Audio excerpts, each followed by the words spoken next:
Story സ്പേസിലേക്ക് പ്രിയപ്പെട്ട എല്ലാവർക്കും സ്വാഗതം.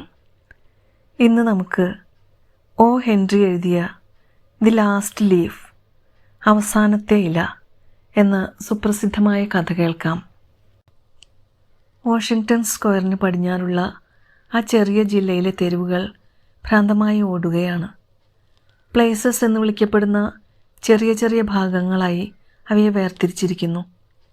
ഈ പ്ലേസസ് വിചിത്രമായ വളവുകളും കോണുകളും ഉണ്ടാക്കുന്നു. ഒരു തെരുവ് തന്നെ ഒന്നോ രണ്ടോ തവണ കടന്നു പോകുന്നു. ഒരിക്കൽ ഒരു കലാകാരൻ ഈ തെരുവിൽ വിലപ്പെട്ട ഒരു സാധ്യത കണ്ടെത്തി.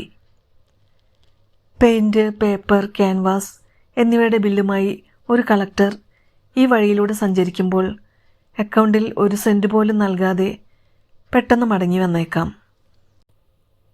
അതുകൊണ്ട് ഈ ഗ്രീൻവിച്ച് ഗ്രാമത്തിൽ വടക്കൻ ജനാലകളും 18-ാം നൂറ്റാണ്ടിലെ ത്രികോണ മുഖപ്പുകളും ഡച്ച് രീതിയിലുള്ള മാളികപ്പുരകളും താഴ്ന്ന വാടകമുറികളും അന്വേഷിച്ച് ചിത്രകാരന്മാർ പെട്ടെന്ന് തന്നെ ചുറ്റിത്തിരിയാൻ ആരംഭിച്ചു. പിന്നീട് അവർ 6-ാം തെരുവിൽ നിന്ന് വെള്ളോടിൻ്റെ പാനപാത്രങ്ങളും ഒന്നോ രണ്ടോ തേഞ്ഞ കിണ്ണങ്ങളും ചുമന്നുകൊണ്ടുവന്ന് അവിടെ താമസം തുടങ്ങി. സ്യൂവിനും ജോൺസിക്കും പൊക്കം കുറഞ്ഞ ഒരു 3 നില കെട്ടിടത്തിന് മുകളിൽ അവരുടെ സ്റ്റുഡിയോ ഉണ്ടായിരുന്നു.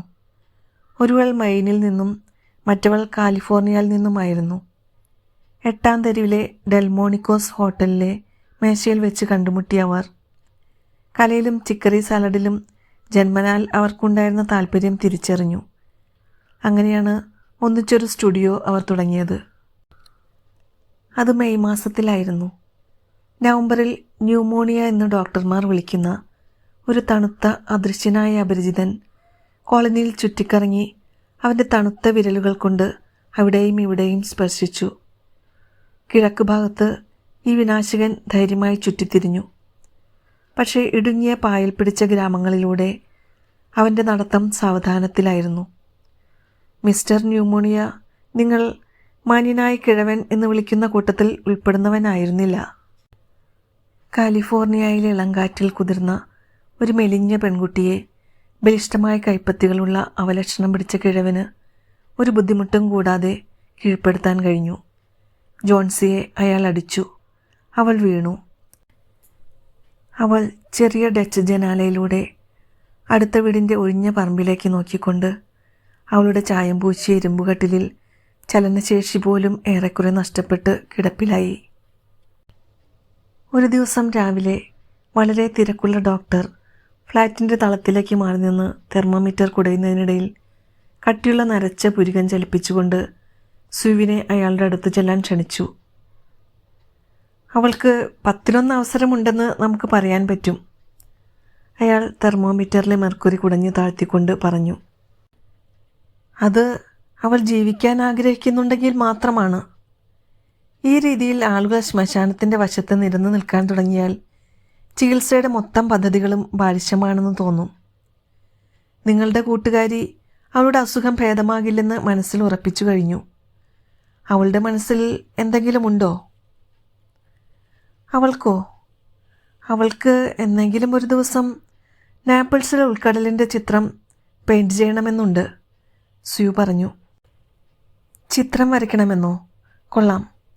അവൾക്ക് മനസ്സിൽ 2 തവണ ചിന്തിക്കാൻ കൊള്ളാവുന്ന എന്തെങ്കിലും കാര്യമുണ്ടോ? ഒരു കാമുകൻ, അങ്ങനെ എന്തെങ്കിലും? ഒരു പുരുഷനോ? സ്യൂ പറഞ്ഞു. അവളുടെ ശബ്ദത്തിൽ യഹൂദൻ്റെ സാരംഗിയുടെ മുഴക്കമുണ്ടായിരുന്നു. ഒരു പുരുഷന് അതിനുള്ള യോഗ്യത പക്ഷേ ഇല്ല ഡോക്ടർ, ആ രീതിയിലുള്ള ഒരു കാര്യവുമില്ല. ഓ, അപ്പോൾ ബലഹീനത അതാണ്, ഡോക്ടർ പറഞ്ഞു. എൻ്റെ പരിശ്രമത്തിലൂടെ അരിച്ചെടുത്ത് പൂർത്തിയാക്കാൻ കഴിയുന്നതെല്ലാം ഞാൻ ശാസ്ത്രീയമായി ചെയ്തു തരാം. പക്ഷേ എൻ്റെ രോഗി അവളുടെ ശവസംസ്കാര ഘോഷയാത്രയിലെ കുതിരവണ്ടികളുടെ എണ്ണം എടുക്കാൻ തുടങ്ങിക്കഴിഞ്ഞാൽ ഞാൻ അസുഖം ഭേദമാക്കാനുള്ള മരുന്നുകളുടെ ശക്തിയിൽ 50% കുറവ് വന്നതായി കണക്കാക്കും. മഞ്ഞുകാലത്ത് മേൽക്കുപ്പായത്തിൻ്റെ കൈ സംരക്ഷിക്കുന്നതിനെപ്പറ്റി ഒരു ചോദ്യമെങ്കിലും അവളെക്കൊണ്ട് ചോദിപ്പിക്കുകയാണെങ്കിൽ അവളുടെ അവസരം 10-1 നിന്ന് 5-1 മാറ്റാമെന്ന് ഞാൻ നിങ്ങൾക്ക് വാക്കു തരുന്നു. ഡോക്ടർ പോയതിനു ശേഷം സ്യൂ ജോലി ചെയ്യുന്ന മുറിക്കുള്ളിൽ കയറി അവളുടെ തുവാല നനഞ്ഞു കുതിരുന്നതുവരെ ഇരുന്നു കരഞ്ഞു. അതിനുശേഷം അവൾ ഒരു ജനപ്രിയ ഗാനം ചൂളമടിച്ചുകൊണ്ട് ജോൺസിയുടെ ഡ്രോയിങ് ബോർഡും എടുത്ത് അവളുടെ മുറിയിലേക്ക് ഗമയിൽ നടന്നു ചെന്നു. ജോൺസി ജനാലയുടെ നേർക്ക് മുഖം തിരിഞ്ഞ് യാതൊരു ചലനവുമില്ലാതെ പുതപ്പിനടിയിൽ കിടക്കുകയായിരുന്നു. അവൾ ഉറങ്ങുകയാണെന്ന് വിചാരിച്ച് സ്യൂ ചൂളമടി അവസാനിപ്പിച്ചു. അവൾ അവളുടെ ഡ്രോയിങ് ബോർഡ് ശരിയാക്കി വെച്ചുകൊണ്ട് ഒരു മാസികയിലെ കഥയുടെ ചിത്രീകരണം വരയ്ക്കാൻ തുടങ്ങി. ചെറുപ്പക്കാരായ എഴുത്തുകാർ സാഹിത്യത്തിലേക്കുള്ള വഴി മാസികകളിൽ കഥകൾ എഴുതിക്കൊണ്ട് വെട്ടിത്തെളിക്കുന്നത് പോലെ ചെറുപ്പക്കാരായ ചിത്രകാരന്മാർക്ക് മാസികകളിലെ കഥകൾക്ക് ചിത്രം വരച്ചുകൊണ്ട് ചിത്രരചനയിലേക്കുള്ള വഴി തെളിയിച്ചെടുക്കേണ്ടിയിരിക്കുന്നു. നായകൻ്റെ രൂപത്തിൽ കുതിരപ്പന്തയത്തിനുള്ള ഭംഗിയുള്ള കാലുറകളും ഒരു ഒറ്റക്കണ്ണടയും വരച്ചു ചേർത്തുകൊണ്ടിരിക്കുമ്പോൾ ഒരു ചെറിയ ശബ്ദം പലതവണ ആവർത്തിക്കുന്നത് സ്യൂ കേട്ടു. അവൾ പെട്ടെന്ന് കിടക്കയുടെ അടുത്തേക്ക് പോയി. ജോൺസിയുടെ കണ്ണുകൾ പൂർണ്ണമായും തുറന്നിരിക്കുകയായിരുന്നു. അവൾ ജനാലയിലൂടെ പുറത്തേക്ക് നോക്കിക്കൊണ്ട് എണ്ണിക്കൊണ്ടിരിക്കുകയായിരുന്നു. അവൾ പിന്നോട്ടാണ് എണ്ണിക്കൊണ്ടിരുന്നത്. 12. അല്പസമയം കഴിഞ്ഞ് അവൾ പറഞ്ഞു 11. അതുകഴിഞ്ഞ് അവൾ 10, 9, 8, 7 പറഞ്ഞത് ഏറെക്കുറെ ഒന്നിച്ചായിരുന്നു. സ്യൂ താൽപ്പര്യത്തോടെ ജനാലയുടെ പുറത്തേക്ക് നോക്കി. അവിടെ എന്താണ് എണ്ണാനുള്ളത്?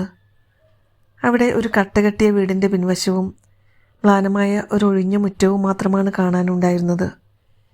വേരുകൾ ദ്രവിച്ച് വാർദ്ധക്യത്തിൻ്റെ മൂർധന്യത്തിലെത്തിയ ഒരു മുന്തിരിവള്ളി കട്ടകെട്ടിയ മതിലിൻ്റെ മുകളിൽ പറ്റിപ്പിടിച്ച് പകുതി മുകളിലേക്ക് ഉയർന്നു നിന്നിരുന്നു. ശരൽക്കാലത്ത് തണുത്ത കാറ്റ് മുന്തിരിവള്ളിയുടെ ഇലകളെ തല്ലിക്കൊഴിച്ച് അസ്ഥിപഞ്ജരമാക്കിയിരുന്നു. അവ നിലംപതിക്കാറായ തകർന്ന മതിലിൽ ഒരു വിധത്തിൽ പറ്റിപ്പിടിച്ചു നിന്നു. എന്താണവിടെ? സ്യൂ ചോദിച്ചു. 6. രഹസ്യം പറയുന്നത് പോലെ ജോൺസി പറഞ്ഞു. ഇപ്പോൾ അവ വേഗത്തിൽ വീണുകൊണ്ടിരിക്കുകയാണ്. 3 ദിവസം മുമ്പ് ഏതാണ്ട് 100 എണ്ണം ഉണ്ടായിരുന്നു. എണ്ണി എനിക്ക് തലവേദന എടുത്തിരുന്നു. പക്ഷേ ഇപ്പോൾ എണ്ണാൻ വളരെ എളുപ്പമായിരിക്കുന്നു. അതാ ഒരെണ്ണം കൂടി വീണു. ഇപ്പോൾ 5 എണ്ണം മാത്രമാണ് ബാക്കിയുള്ളത്. 5 എണ്ണം? എന്തിൻ്റെ എണ്ണമാണ്?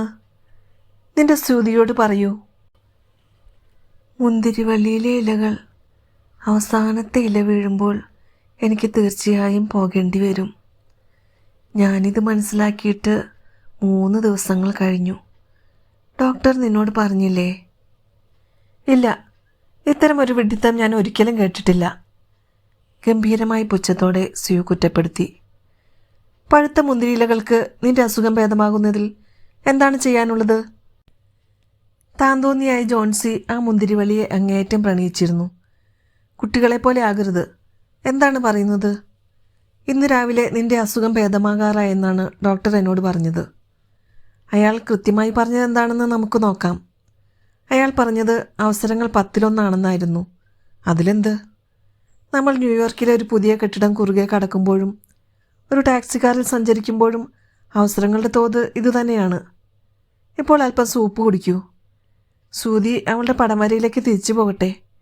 അതിൻ്റെ പണി കഴിഞ്ഞാൽ ഇത് പത്രാധിപർക്ക് വിറ്റിട്ട് അവളുടെ ഈ സുഖമില്ലാത്ത കുട്ടിക്ക് പോർട്ടുഗൽ വീഞ്ഞും പന്നിയിറച്ചിയും വാങ്ങാൻ പറ്റും. അതുകൂടാതെ ആർത്തിപ്പണ്ടാരമായി അവൾക്ക് വേണ്ടിയും പന്നിയിറച്ചി വാങ്ങാൻ പറ്റും. നീ ഇനിയും വീഞ്ഞു വാങ്ങേണ്ട ആവശ്യം വരില്ല.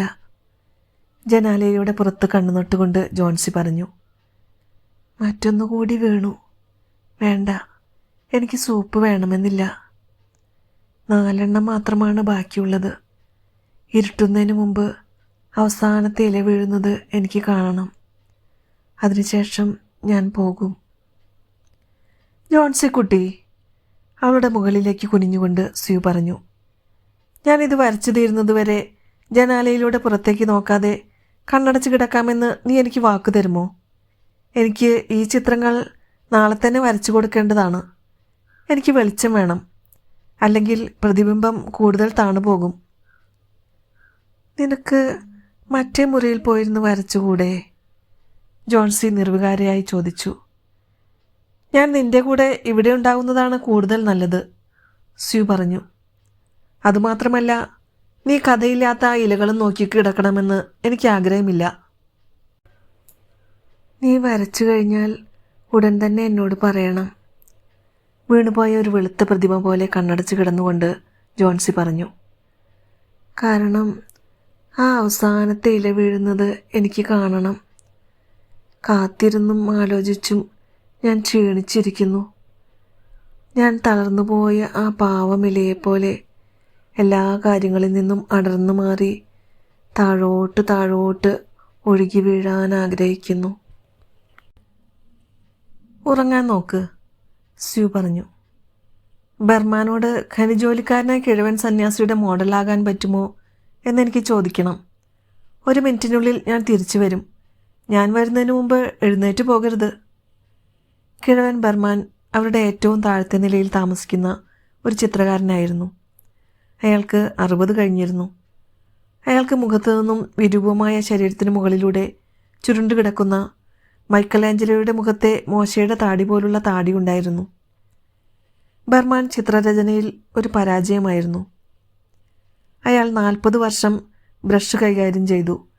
പക്ഷേ ചിത്രരചനയുടെ മേൽവസ്ത്രത്തിൻ്റെ അരികിൽ തൊടാൻ പോലും അയാൾക്ക് കഴിഞ്ഞില്ല. അയാൾ എന്നും ഏറ്റവും ഉത്കൃഷ്ടമായ കലാസൃഷ്ടിക്ക് വേണ്ടിയുള്ള തയ്യാറെടുപ്പിലായിരുന്നു. പക്ഷേ അയാൾ ആ ചിത്രം ഒരിക്കലും ആരംഭിച്ചിരുന്നില്ല. പല വർഷങ്ങളായി ഇടയ്ക്കിടയ്ക്ക് പരസ്യങ്ങൾക്കുള്ള ചായംപൂശലൊഴിച്ച് മറ്റൊന്നും അയാൾ ചെയ്തിട്ടില്ല. മോഡലാകുന്നത് തൊഴിലാക്കിയവർക്കുള്ള കൂലി കൊടുക്കാൻ കഴിവില്ലാത്ത ചെറുപ്പക്കാരായ ചിത്രകാരന്മാർക്ക് വേണ്ടി മോഡലായിക്കൊണ്ട് അയാൾ കുറച്ച് പണം സമ്പാദിച്ചിരുന്നു. അയാൾ വളരെയധികം ജീൻ കുടിച്ചുകൊണ്ട് വരാൻ പോകുന്ന ഉത്തമ കലാസൃഷ്ടിയെപ്പറ്റി ഇപ്പോഴും സംസാരിക്കുന്നു. ഇതുകൂടാതെ അയാൾ ഏതു മനുഷ്യനിലും ഉള്ള ആർദ്രതയെ ഭയങ്കരമായി പരിഹസിക്കുന്ന ക്രൂരനായ ഒരു കിഴവനാണെങ്കിലും മുകളിൽ താമസിക്കുന്ന ചിത്രകാരികളായ ചെറുപ്പക്കാരികളുടെ സംരക്ഷണത്തിനുള്ള പ്രത്യേക വർഗത്തിൽപ്പെട്ട നായയായി സ്വയം പരിഗണിച്ചിരുന്നു. അയാളുടെ വെളിച്ചം കുറഞ്ഞ മുറിക്കുള്ളിൽ ജിന്നിൻ്റെ ശക്തമായ ഗന്ധവുമായി ബർമാനെ അവൾ കണ്ടുപിടിച്ചു. ഒരു മൂലയിൽ അയാളുടെ മുഖ്യ കലാസൃഷ്ടിയുടെ ആദ്യ വരയും പ്രതീക്ഷിച്ച് 25 വർഷമായി കാത്തിരിക്കുന്ന ശൂന്യമായ കാൻവാസുമായി മുക്കാലി ഉണ്ടായിരുന്നു. അവൾ അയാളോട് ജോൺസിയുടെ വിചിത്രമായ സങ്കല്പത്തെപ്പറ്റിയും ലോകത്തിൻ്റെ മുകളിലുള്ള അവളുടെ പിടുത്തം ചെറുതായി അയയുമ്പോൾ ഭാരമില്ലാത്ത ഇല പോലെ അടർന്നു വീഴുമെന്നുള്ള തീക്ഷ്ണമായ ഭയത്തെപ്പറ്റിയും സംസാരിച്ചു. കിഴവൻ ബർമാൻ ഒഴുകിക്കൊണ്ടിരിക്കുന്ന ചുവന്ന കണ്ണുകൾ തുടയ്ക്കാതെ ഇത്തരം വിഡ്ഢിത്തം നിറഞ്ഞ സങ്കല്പങ്ങളോടുള്ള അവജ്ഞയും പരിഹാസവും ഉറക്കെ വിളിച്ചു പറഞ്ഞു. അയാൾ നിലവിളിച്ചു. എൻ്റെ ദൈവമേ, നാശം പിടിച്ച മുന്തിരിവള്ളിയുടെ ഇല കൊഴിയുന്നതുകൊണ്ട് ഇത്തരം ആനമണ്ടത്തരം വിശ്വസിക്കുന്ന ആളുകൾ ഈ ലോകത്ത് ഇപ്പോഴും ജീവിക്കുന്നുണ്ടോ? ഞാൻ ഇത്തരമൊരു കാര്യം കേട്ടിട്ട് പോലുമില്ല. ഇല്ല, ഞാൻ നിങ്ങളുടെ വിഡ്ഢിയായ സന്യാസിയുടെ മോഡലാകില്ല. നീ എന്തിനാണ് ആ കഥയില്ലാത്ത പെണ്ണിൻ്റെ വിഡ്ഢിത്തത്തിന് കൂട്ടുനിൽക്കുന്നത്? ഹോ പാവം, എൻ്റെ മോൻസിക്കുട്ടി. അവൾക്ക് അസുഖം കൂടുതലാണ്. അവൾ ക്ഷീണിച്ചിട്ടുണ്ട്, സ്യൂ പറഞ്ഞു. പനി അവളുടെ മനസ്സിൽ വിചിത്രമായ തോന്നലുകൾ നിറച്ചിരിക്കുന്നു. ശരി മിസ്റ്റർ ബർമാൻ, നിങ്ങൾ എനിക്ക് മോഡലാകുന്നില്ലെങ്കിൽ വേണ്ട. പക്ഷേ നിങ്ങളൊരു വെറുപ്പുണ്ടാക്കുന്ന കിഴവനാണെന്നാണ് എൻ്റെ വിചാരം. ഒരു തലതിരിഞ്ഞ കിഴവൻ. നിങ്ങൾക്ക് പെണ്ണുങ്ങളുടെ സ്വഭാവം മാത്രമാണുള്ളത്, ബർമാൻ വിളിച്ചുകൂവി. ഞാൻ മോഡലാകില്ലെന്ന് ആര് പറഞ്ഞു? പോയിക്കോളൂ, ഞാൻ നിന്നെ വന്ന് കാണാം. അരമണിക്കൂറായി ഞാൻ മോഡലാകാൻ വരുന്നുണ്ടെന്ന് നിന്നോട് പറയാൻ ശ്രമിച്ചുകൊണ്ടിരിക്കുകയായിരുന്നു. മോൻസിയെപ്പോലെ നല്ലവളായ ഒരുത്തിക്ക് ദൈവം ഒരിക്കലും അസുഖം വരുത്തുകയില്ല. എന്നെങ്കിലും ഞാൻ മഹത്തായ എൻ്റെ കലാസൃഷ്ടി പൂർത്തിയാക്കും. അതിനുശേഷം നമ്മളെല്ലാവരും പിരിയും. ദൈവമേ, അതെ. അവർ മുകളിലത്തെ നിലയിലെത്തിയപ്പോൾ ജോൺസി ഉറക്കത്തിലായിരുന്നു. സ്യൂ ജനാലയുടെ മറ പടിവരെ താഴ്ത്തിയിട്ടതിന് ശേഷം ബർമാനെ മറ്റേ മുറിയിലേക്ക് കൊണ്ടുപോയി. അവിടെ എത്തിയതിനു ശേഷം അവർ ജനാലയിലൂടെ മുന്തിരിവള്ളിയിലേക്ക് ഭയത്തോടെ നോക്കി. പിന്നീട് അവർ ഒന്നും സംസാരിക്കാതെ നിമിഷനേരം പരസ്പരം നോക്കി നിന്നു. മഞ്ഞുവീഴ്ചയുമായി കൂടിക്കലർന്ന് ഒരു തോരാമഴ പെയ്യുന്നുണ്ടായിരുന്നു. ബർമാൻ അയാളുടെ പഴയ നീല ഷർട്ടിനുള്ളിൽ ഖനിജോലിക്കാരൻ സന്യാസിയായി മാറിക്കൊണ്ട് പാറയ്ക്ക് പകരം കമഴ്ത്തിയിട്ട ഒരു കുട്ടകത്തിൻ്റെ മുകളിൽ കയറിയിരുന്നു. അടുത്ത പുലരിയിൽ 1 മണിക്കൂർ സമയത്തെ ഉറക്കം കഴിഞ്ഞ് സ്യൂ ഉണർന്നപ്പോൾ ജോൺസി താഴ്ത്തിയിട്ട പച്ചനിറമുള്ള ജനാലമറയിലേക്ക് തുറച്ചു നോക്കുകയായിരുന്നു. അത് ഉയർത്തി വയ്ക്കൂ, എനിക്ക് കാണണം, അവൾ ശബ്ദം താഴ്ത്തി ആജ്ഞാപിച്ചു. സ്യൂ മടുപ്പോടെ അനുസരിച്ചു. പക്ഷേ എന്തു പറയാൻ? രാത്രി മുഴുവൻ നീണ്ടുനിന്ന ശക്തമായ കാറ്റിനും മഴയ്ക്കും ശേഷം ഭിത്തിയുടെ മുൻവശത്ത് ഒരു മുന്തിരിയില പറ്റിച്ചേർന്ന് നിന്നിരുന്നു. അത് അവസാനത്തെ ഇലയായിരുന്നു. മുന്തിരിവള്ളിയിലെ അവസാനത്തെ ഇല. നിലത്തുനിന്നും ഏതാണ്ട് 20 അടി ഉയരമുള്ള ഒരു ശാഖയിൽ പരിപരുത്ത അഗ്രഭാഗത്ത് ജീർണതയെയും വേർപിരിയലിനെയും സൂചിപ്പിക്കുന്ന മഞ്ഞനിറമുണ്ടെങ്കിലും ഞെട്ടിൻ്റെ ഭാഗത്തെ പച്ചനിറം വിട്ടുമാറാത്ത ആ മുന്തിരിയില നിർഭയമായി തൂങ്ങിക്കിടന്നിരുന്നു. അത് അവസാനത്തെ ഇലയാണ്, ജോൺസി പറഞ്ഞു. നിശ്ചയമായും രാത്രിയിൽ അത് വീഴുമെന്നാണ് ഞാൻ വിചാരിച്ചിരുന്നത്. ഞാൻ കാറ്റ് വീശുന്നത് കേട്ടിരുന്നു. ഇന്ന് അത് തീർച്ചയായും വീഴും. ഞാനും ആ സമയത്ത് തന്നെ മരിക്കും. സ്യൂ അവളുടെ ക്ഷീണിച്ച മുഖം തലയിണയുടെ അടുത്തുവരെ കുനിച്ചുകൊണ്ട് പറഞ്ഞു. ജോൺസി, നീ സ്വയം നിന്നെപ്പറ്റി ആലോചിക്കുന്നില്ലെങ്കിൽ എന്നെപ്പറ്റി ആലോചിക്കൂ. ഞാൻ എന്തു ചെയ്യും? പക്ഷേ ജോൺസി മറുപടി പറഞ്ഞില്ല. നിഗൂഢമായ വിദൂര യാത്രയ്ക്ക് തയ്യാറെടുക്കുന്ന ആത്മാവിനോളം ഏകാന്തമായ യാതൊന്നും തന്നെ ഈ ലോകത്ത് നിലനിൽക്കുന്നില്ല. ഈ ലോകവുമായി അവളെ ബന്ധിപ്പിച്ചിരുന്ന സൗഹൃദത്തിൻ്റെ ചരടുകൾ ഒന്നൊന്നായി അഴിഞ്ഞുപോയെന്നുള്ള വിചിത്ര ഭാവന ജോൺസിയെ ശക്തിയായി കീഴടക്കി കഴിഞ്ഞതായി തോന്നി. പകൽ കീഴടങ്ങി. എതിർവശത്തെ മതിലിൽ ഒറ്റപ്പെട്ടു പോയ ആ ഇല തണ്ടിൽ തൂങ്ങിക്കിടക്കുന്നത് മുവന്തിയുടെ അരണ്ട വെളിച്ചത്തിലും അവർക്ക് കാണാൻ കഴിഞ്ഞിരുന്നു.